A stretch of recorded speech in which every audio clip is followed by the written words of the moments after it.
223페이지 1번 볼게요. 자, 재무제표에 대한 설명으로 가장 올바르지 않는 것은 1번 재무제표는 기업의 재무 상태와 재무 성과를 체계적으로 표현한 것으로 광범위한 정보 이용자의 경제적 의사결정에 유용한 기업의 재무 상태, 재무 성과와 재무 상태 변동에 관한 정보를 제공한다. 일단 틀린 말이 없다, 그죠? 자, 이 표현한 게 가장 바르지 않는 거, 제가 제일 싫어하는 표현이에요. 애매할 수 있는 상황을 벗어나기 위한. 자, 두 번째, 현금이나 현금성 자산으로 교환이나 부채 상환 목적으로 사용에 대한 제한 기간이 12개월 이내인 경우 유동자산으로 분류한다. 일반적으로 그렇죠. 자, 3번에 자산과 부채 그리고 수익과 비용은 원칙적으로 상계하지 않고 총액으로 작성한다. 이 앞 문제에서 제가 언급했던 거죠. 자, 4번에 기업은 현금 기준 회계를 사용하여 재무제표를 작성한다. 딱 봐도 얘가 가장 아니네. 발생주의를 쓰니까. 자, 다음 2번 일반 기업 회계 기준에 따른 충당 부채에 대한 설명 중 가장 틀린 것은 충당 부채 이야기할 때는 여러분들이 알고 있는 충당 부채 개정 과목 있죠. 퇴직급여 충당 부채. 걔를 생각하면서 바라보시면 돼요. 자, 1번 충당 부채로 인식하는 금액은 현재 의무 이행에 소요되는 지출에 대한 보고 기간 말 현재 최선의 추정치해야 된다. 맞는 이야기죠.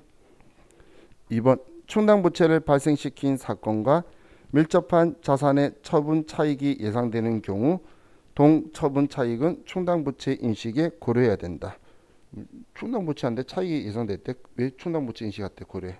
필요 없죠. 그래서 2번은 말 안 되는 이야기이고 3번에 충당 부채를 인식하기 위해서 과거 사건이나 거래에 발생하여 현재 의무가 존재해야 된다. 맞죠? 그러니까 지금 충당 부채는 부채로 인식하는 요건인 거예요.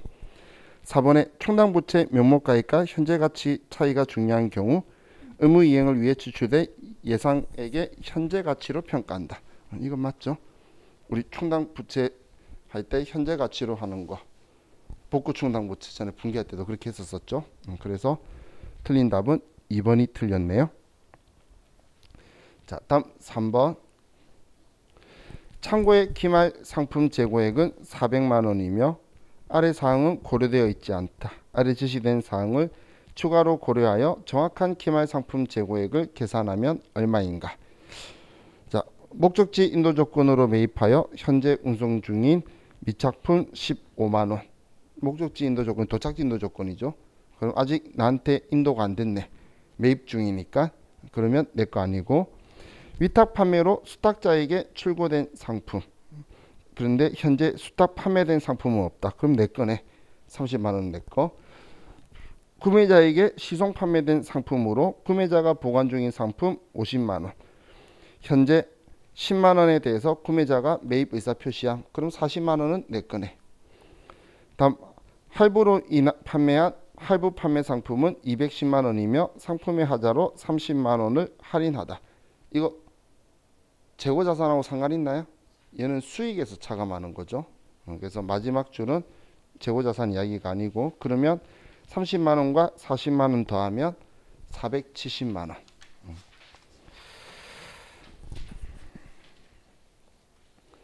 자, 다음 4번.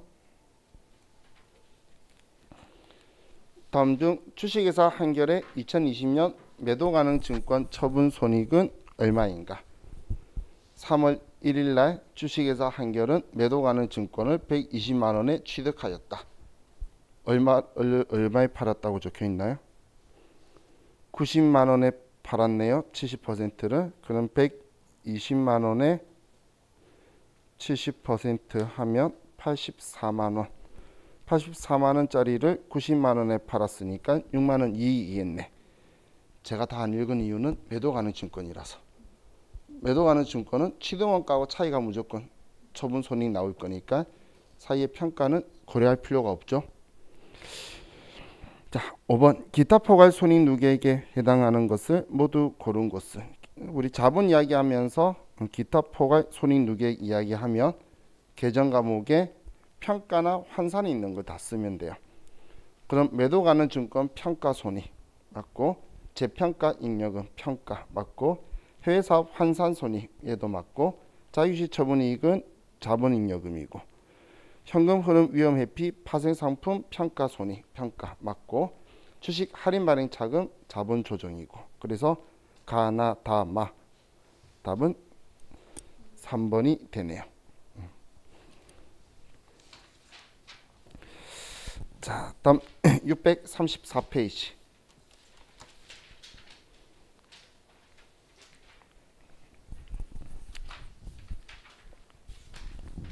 자, 1번. 다음 중 부채의 정의에 대한 설명으로 틀린 것은? 자, 1번. 부채의 정의를 충족한다면 그 금액의 추정이 불확실하더라도 부채로 인식한다. 이게 뭔 소리야? 금액이 추정이 불확실하면 정의를 충족 못 하는데 말도 안 되는 소리를 하는 거죠. 그죠? 그래서 1번은 틀렸고, 자, 2번. 부채는 과거 거래나 그 밖의 사건에서 발생하는 거고, 3번에 현재 의무를 이행하기 위해서 미래 경제적 효익이 내재된 자원을 희생하게 된다. 돈 갚아야 된다. 그 소리죠. 그리고 4번에 경제적 효익이 내재된 자원이 기업으로부터 유출됨으로써 이행될 것으로 기대되는 현재의 의무이다. 부채들이 다 들어보면 지금 나한테서 돈 나가야 된다고 그 금액을 신뢰성 있게 측정할 수 있어야 되고, 그런 조건들이 있는 거예요. 자, 그래서 답은 1번이 틀렸고, 자, 2번. 다음 사례 중 재무상태표상 자본금 총액에 변동하는 경우가 아닌 것은 물어봤네요. 자, 첫 번째, 회사가 보유하고 있던 자기 주식을 유상으로 소각을 했어요. 소각하면 유상이니까 자본이 감소할 수밖에 없죠. 자, 두 번째, 주주총회 결의로 유상 감자를 실시했대요. 방금 유상 감자하면 자본이 감소할 수밖에 없죠. 자, 3번에 주총 결의로 주식 액면 분할을 실시했대요. 액면 분할 한다고 해서 자본금의 변화가 발생하지가 않죠.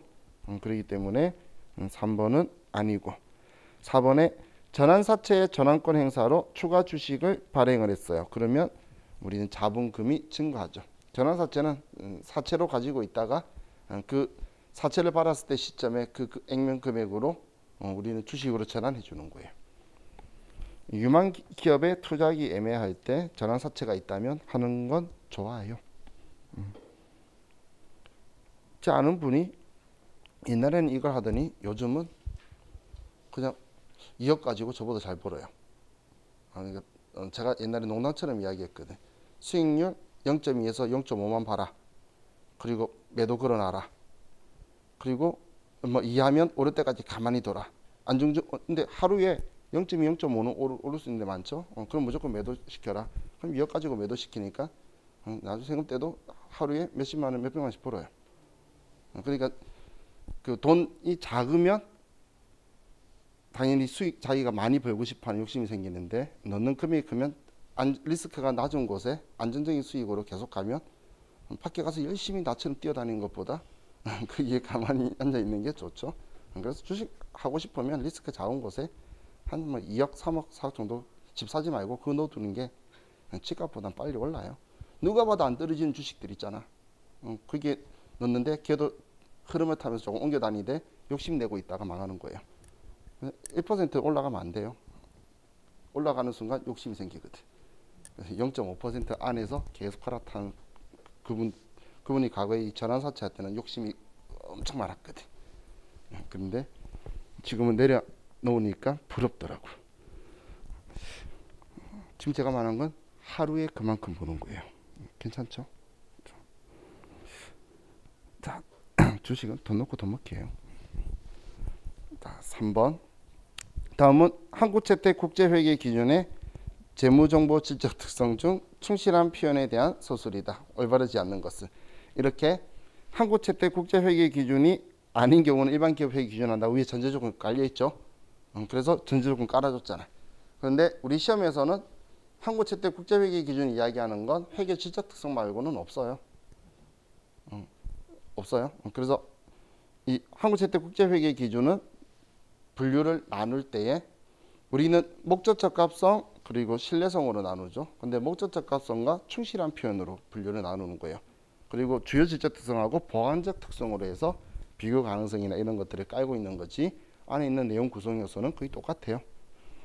자, 그럼 자, 1번에 필요한 기술과 설명을 포함하여 정보 이용자가 서술되는 현상을 이해하는 데 모든 정보를 포함하는 것이다. 이게 충실한 표현인 거죠. 두 번째, 정보 이용자가 미래 결과를 예측하기 위해서 사용하는 절차의 투입 요소로 사용될 수 있는 재무 정보의 가치를 말한다. 이 혹시 글자 보이는 거 있나요, 눈에? 예측이라는 글자가 보이죠? 그래서 제가 항상 목적 적합성을 외우라고 해요.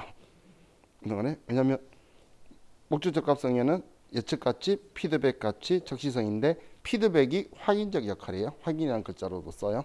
그걸 왜냐하면 충실한 표현 혹은 신뢰성은 글이 길어요. 그리고 그 글자가 안 들어가 있어. 그렇기 때문에 그걸 외우라는 거예요. 우리 예피죠. 저기에 뭐기에 피가 흐른다. 이렇게 해서 앞글자 따서 외우시면 돼요. 그럼 얘는 틀렸고 3번에 현상 기술의 오류나 누락이 없고 도구 정보를 생산하는 데 사용되는 절차의 선택과 적용 시 절차상 오류가 없음을 의미한다. 이게 충실한 표현. 자, 다음 재무 정보의 선택이나 표시에 편의가 없어야 된다. 지금 제가 이야기하는 거의 느낌이 신뢰성하고 비슷하죠. 그렇게 보시면 돼요. 별 차이 없어요. 글자는 차이가 있는데 내용 다 보면 다 그게 그 말이에요. 일반 기업 회계 기준하고. 자, 다음 4번. 다음 중 유형자산의 취득 원가를 증가시키는 항목에 포함되는 것은? 자, 1번 건물 신축과 관련해서 기존 건물 철거 과정에서 발생하는 폐자원 판매 수익, 얘는 증가가 아니고 취득 원가를 감소시키죠. 2번 유형자산과 관련하여 새로운 고객층 대상으로 영업하는 데 소요되는 직원 교육 훈련비, 이건 판관비로 처리해야지. 다음 3번 유형자산이 정상적으로 작동되는지 여부를 시험하는 과정에서 발생하는 원가, 이건 취득원가 포함할 거고. 4번에 경영진이 의도하는 방식으로 가동할 수 있으나 아직 실제로 사용되지 않는 경우에 발생되는 원가, 이건 무슨 원가야? 아직 발생하지 않는 그죠? 자, 그래서 답은 3번이 되겠죠. 자, 다음 5번 주식회사 백두산이 전기 7월 1일에 구입한 기계장치 감가상각비에 대한 내용은 다음과 같다. 기계장치의 취득가액은 얼마인가? 라고 적혀있네요. 단기 감가상각비가 180만원이고 전기말 상각누계액이 280만원, 상각률은 0.2. 자, 그럼 우리 지금 취득원가를 물어본 거죠. 그죠?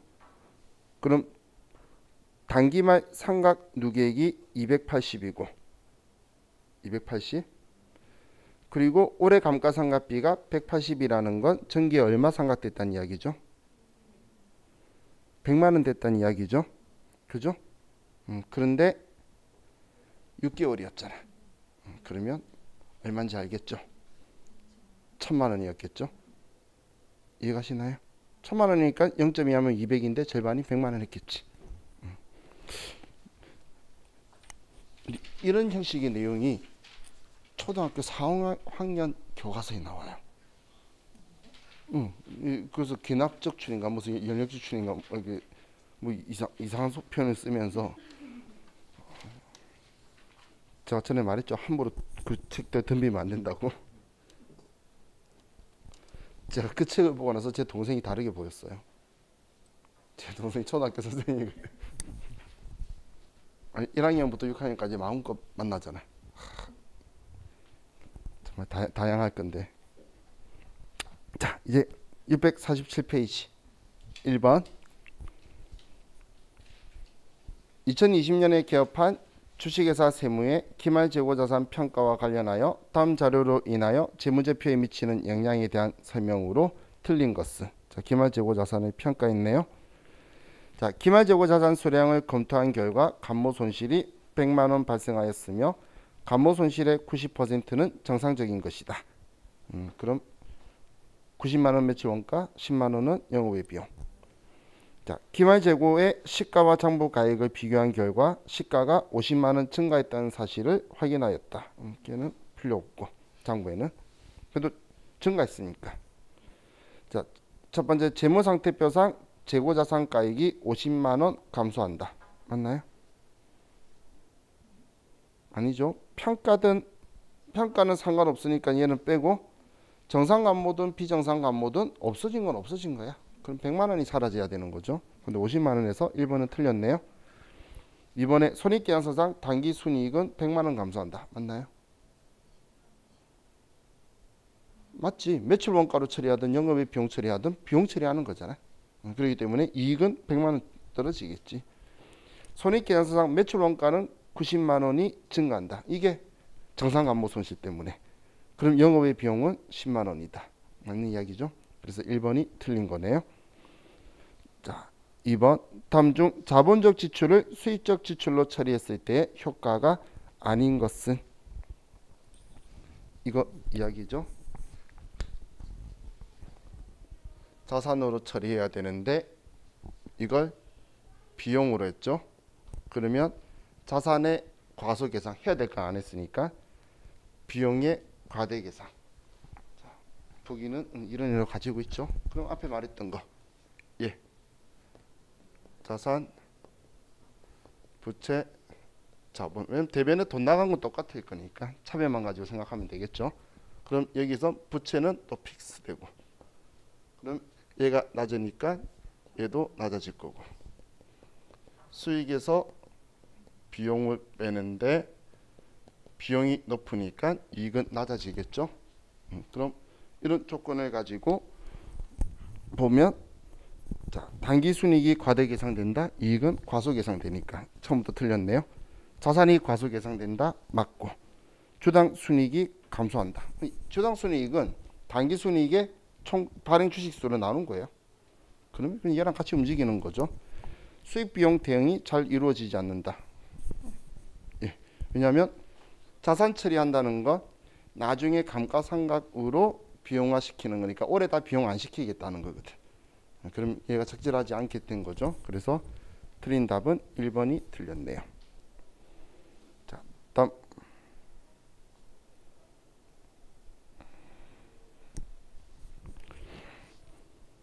3번. 다음 중 이익잉여금 처분 계산서상 이익잉여금 처분란에 표시되는 항목이 아닌 것은? 이거 열어보면 알 거잖아.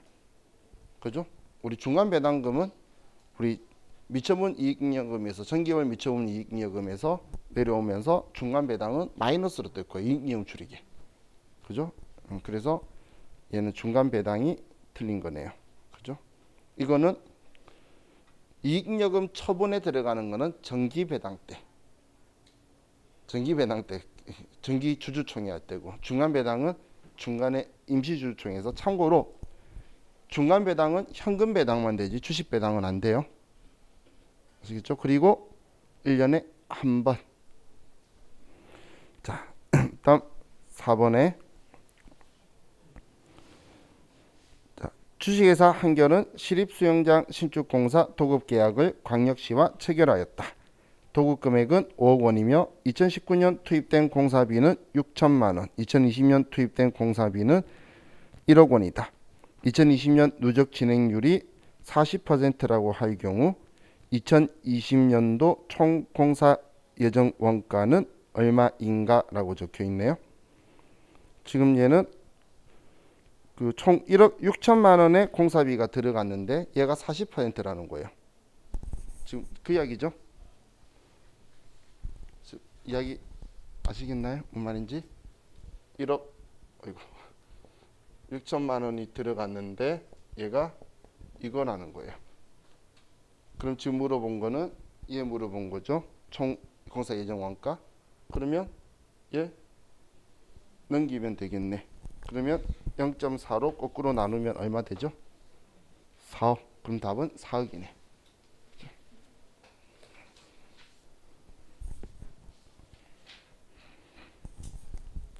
이쯤 되면 사채는 이제 정확하게 인지하고 계셔야 되겠죠. 자, 5번. 아니 근데 지금 얘만 그런 게 아니고 최근기출 문제 봐도 그래요. 얘는 주기적으로 계속 까먹지 말라고 내주니까. 자, 5번에 주식회사 세무는 아래와 같은 사채를 발행하였다. 2022년 12월 31일에 사채 장부 가액은 얼마인가? 단 사채 할인 발행 차금은 유효 이자율법에 따라 상각하고 있고 소수점 이하는 절사한다. 올해 발행했는데 물어본 게 22년도 12월 31일 사채 장부가액. 그럼 올해 거, 내년 거, 내후년 거까지 상각한 금액이 들어가야지 장부 금액이 되겠죠. 그죠? 일단 우리는 상식적으로 4번이나 3번이 나오면 말이 안 되는 거죠. 그죠? 장부 금액은 만기 때 액면 금액이고 4번은 할증이고. 그럼 계산기 제가 안 두드려도 되겠죠? 이런 상황에 저한테 찍으라 그러면 저는 2번 찍어요. 왜냐면 보기 낼 때 분명히 3번까지 안 간 걸 생각을 해서 하나 작은 거 넣을 거거든. 일반적으로 여러분이 문제 내도 그러지 않을까요?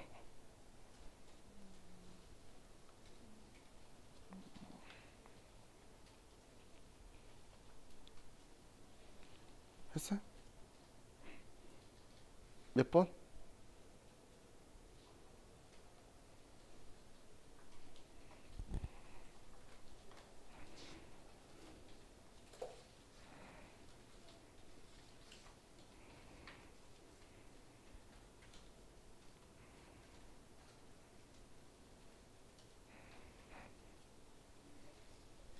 응? 2번. 나중에 찍을 때 그렇게 찍는 거예요. 제가 어릴 때 연합고사 볼 때였나? 주관식 문제 중에 답을 5개를 모르겠는 거예요. 고등학교 이제 올라가기 위한 연합고사라는 시험을 봤는데, 근데 한 개를 봤는데 답이 이제 하나가 한 번 계산하니까 1 나오고 두 번째 계산하니까 3이 나왔어요. 근데 아무 생각해도 1과 3이 아닌 것 같아. 아닐 거라는 확신은 있는 거 있잖아. 내가 잘못 계산했다. 그래서 A씨 0 적었는데 0이었어요.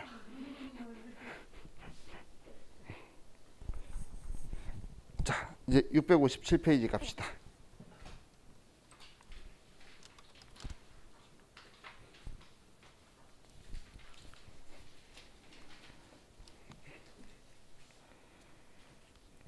자, 1번. 다음 중 회계 변경에 대한 설명으로 올바른 것은? 자, 1번에 감가상각 자산의 내용 연수 변경은 정책의 변경에 해당한다. 별로 안 중요하죠? 초정의 변경. 다음 2번 회계 정책의 변경은 점진적으로 처리하여 그 효과를 단기와 단기 이후 기간에 반영한다. 그 추정의 변경을 이야기하는 거죠. 자, 재고자산 평가 방법은 변경은 회계 초정의 변경이다. 평가 방법 변경 중요한 거라 그랬죠. 그래서 우리 세무조정까지 했잖아. 그죠? 그래서 얘는 정책의 변경이고 4번에 회계 추정의 변경은 점진적으로 처리하며 그 효과를 단기와 단기 이후 기간에 반영한다. 이게 지금까지 이렇게 해놓고선 2번, 4번 중에 한 개인 거잖아. 답은 그죠? 그럼 우리 찾을 수 있겠죠? 자, 다음 2번. 다음은 재무상태표상 자본금이 증가하거나 감소하는 거래이다. 이에 해당하지 않는 것은? 자, 1번. 당사는 주식을 할인 발행했다. 2번. 당사는 주식을 할증 발행했다. 어떻게든 자본금은 증가하는 거고. 3번에 당사가 미처분 이익잉여금을 주식으로 배당하였다. 주식 배당도 주식을 발행해서 주니까 자본금은 증가하는 거고. 자본이 아니 자본금 이야기 있잖아요. 계산가면 그죠? 당사는 주식 10주를 5주로 병합하였다. 그럼 얘는 주식 수가 바뀌는 거지 금액은 그대로죠. 분할이든 병합이든 금액은 똑같죠. 출제인이 같은 놈인가? 이 앞에 냈던 거랑. 자, 다음 3번. 다음은 재고자산에 대한 설명이다. 올바른 설명을 모두 고르시오. 자, 가.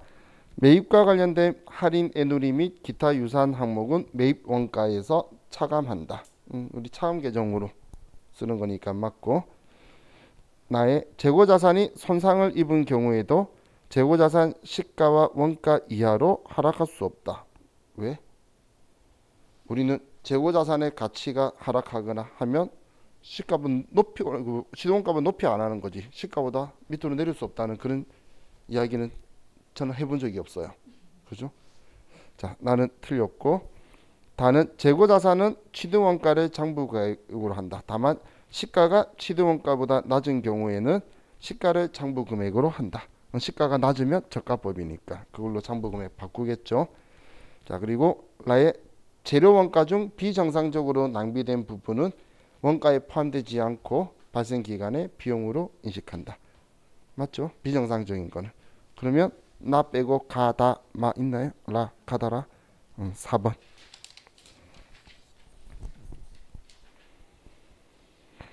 자, 다음 4번. 다음은 주식회사 세무의 차량 구입에 대한 내역이다.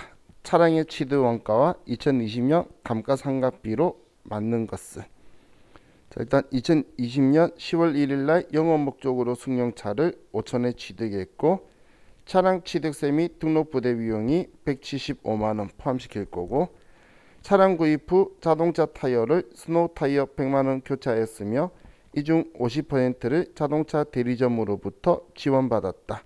뭐 얘는 수익주 주시니까 비용이니까 지원받는 거면 상관없고 주식회사 세무의 차량 운반구 잔중가액은 0원, 내역연수 5년, 감가상각 방법은 정액법이며 월할 상각한다.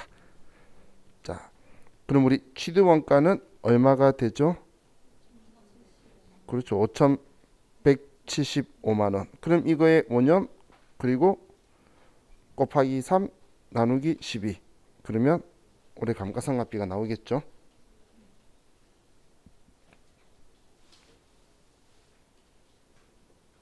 딱 봐도 1,000만 원 아니네. 그럼 2번이네. 그죠?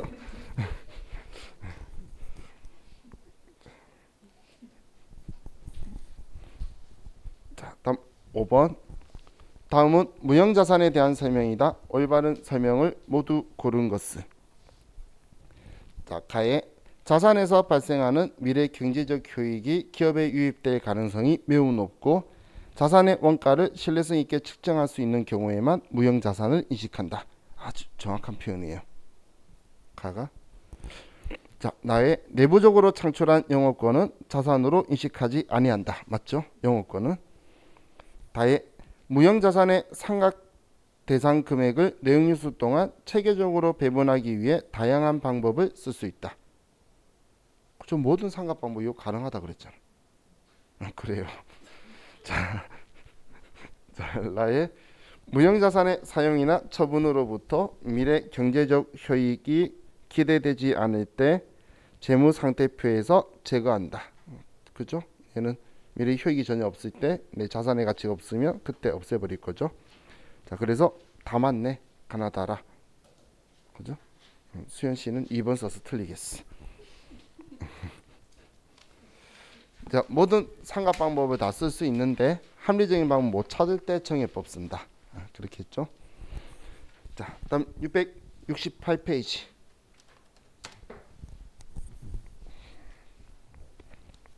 자, 오늘 2회차 풀고 끝냅시다.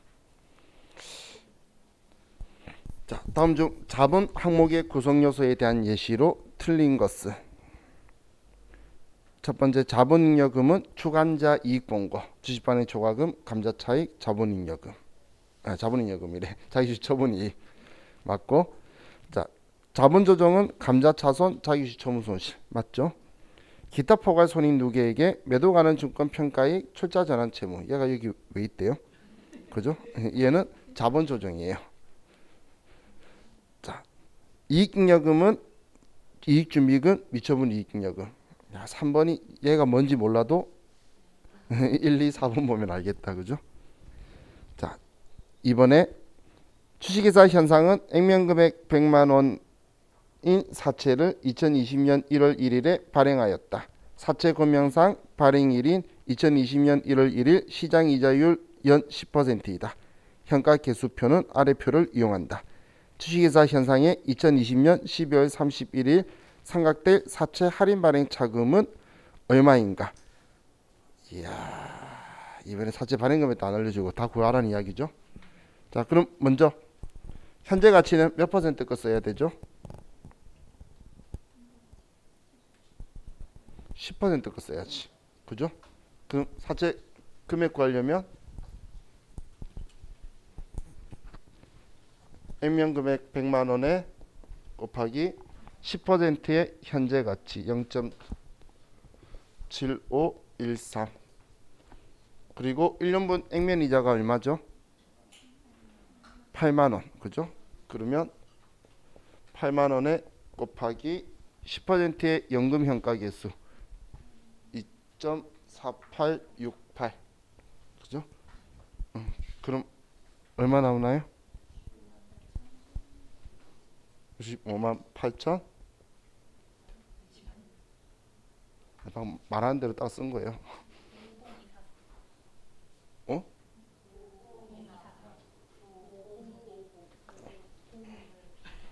950 244.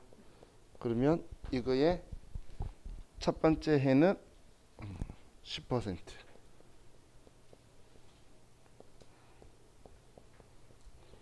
그리고 액면 이자는 8만 원. 그죠? 그러면 얘가 답이 되겠네. 계산기를 딱 한 번만 두드리게 안 만들죠. 계속 이제 막 2차 3차 뭐 이렇게 하니까 사실 그것 때문에 제가 그 세무이급 때만 안 하는데 세무이급 들으실 분은 계산기 미리 사세요. 그냥 오래 쓰게 이렇게 표현을 하는 거예요. 자, 다음 3번. 다음은 2020년 중 매출 채권에 대한 대손 충당금에 관한 내용이다. 2020년 말 재무상태표에 표시할 대손 충당금과 2020년 손익계산서에 표시될 대손 상각비는 얼마인가? 자, 보면 1월 1일 날 기초가 3만 원인데 대손 처리를 5만 원 했네요. 그러면 2만 원 비용 처리했죠. 이런 거 놓치면 안 돼요. 자, 2만 원 비용 처리했고 지금 하나도 없는데 5천 원을 회수했어요. 그죠? 그리고 5천 원 회수하고 대손 예상액이 2만 7천 원이면 2만 5천 원 설정하겠죠. 그러면 2만 5천 원 설정하면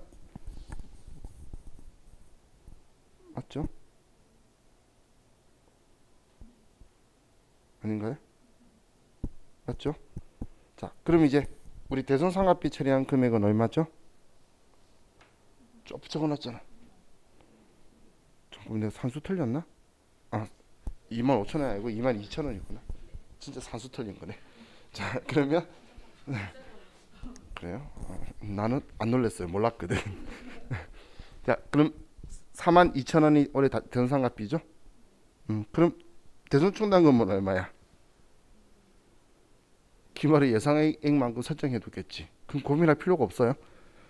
올해 기말 대손 충당금 물어보면 그냥 그거예요. 그죠? 우리 그거 맞추는 거잖아. 그래서 답은 4번이 되겠죠. 그래서 많은 사람이 놓치는 게 얘 놓쳐요. 예. 자, 다음 4번.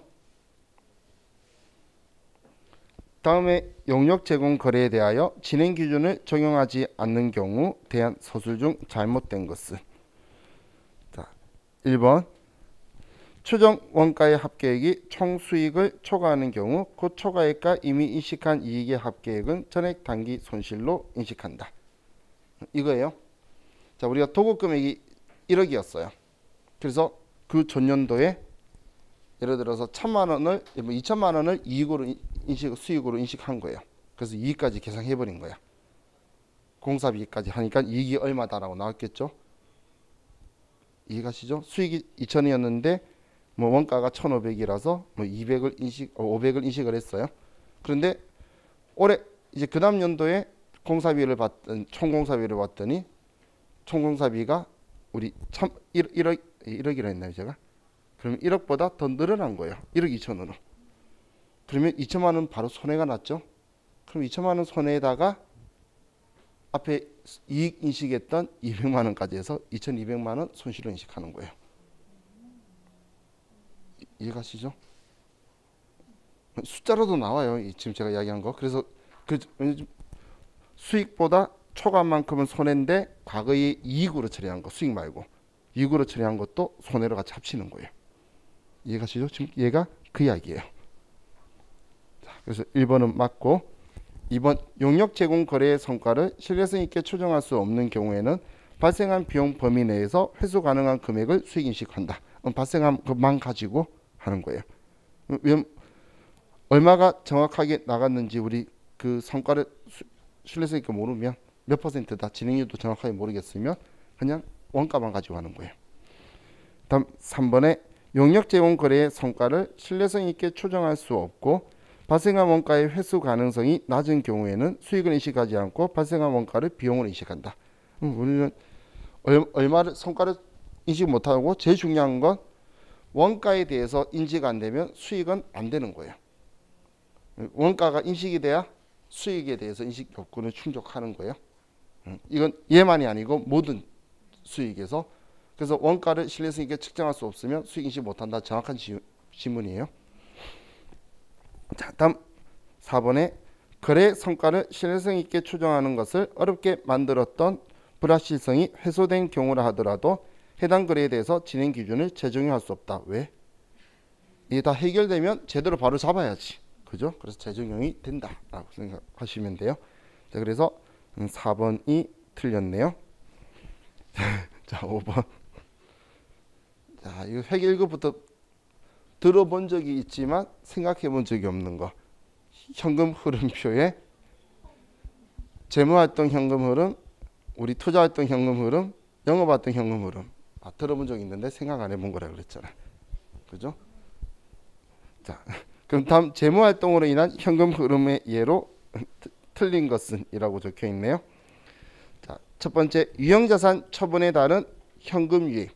자, 우리 재무활동 현금 흐름이라는 건 우리 그 돈 빌리거나 주식하거나 그런 거예요. 그런데 얘는 유형자산 처분에 대한 게 있죠. 이거는 투자활동이죠. 투자활동 현금 흐름이고 차입금 상환에 따른 현금 유출, 주식이나 기타 지분 상품 발행에 따른 현금 유입, 자기주식 취득에 따른 현금 유출 이런 거는 재무활동. 그래서 1번이 틀린 거죠. 제가 웃었던 이유가 그거예요. 들어본 적이 있는 것 같은데 느낌이 팍 안 꽂힐 수 있는. 뭐가 재무고 뭐가 투자고 뭐가 연금인지 느낌이 잘 안 꽂힐 수 있어서